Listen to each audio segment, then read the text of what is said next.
Good evening to everyone. It's been a busy day, so my apologies for not putting up a Spectator earlier, but it was worth it to wait for this. A gentleman that I met today told me the following story. He was in a shul where his son no longer wanted to go to shul. Now, we all know that could happen. We all know that's even maybe unfortunately prevalent, but in this case, he was already 18. And he told his father in a very nice way, not that I don't want to go to shul in general, I don't want to go to that shul, your shul. The father said, but I love when you sit next to me. Said the son, yeah, it's very nice to be in your shul and to sit next to you, but I'm treated like a second-class citizen. Father said, why? He said, well, I'll tell you honestly, I've been in the shul now. It's been a year and a half outside of Simchas Torah. I never got an aliyah. I never got anything but Hag B'Glila. As a matter of fact, he said, forget about being chazan during the week. Shabbos? Not.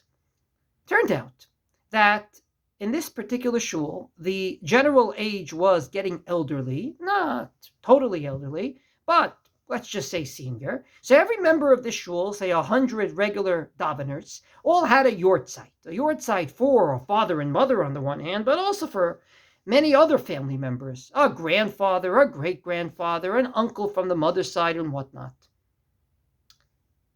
And the rabbi asked what to do.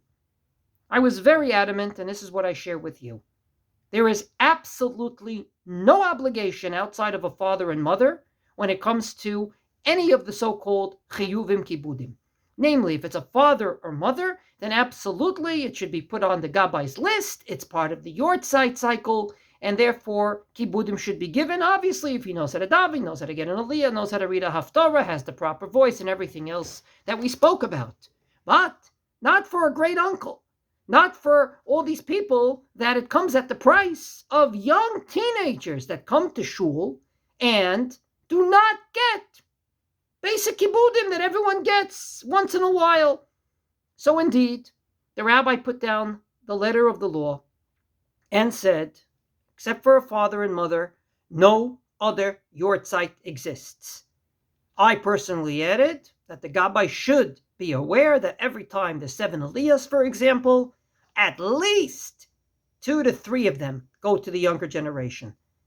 Obviously, we have to go ahead and honor our father and our mother, but if we don't honor our kids, then we don't have a future.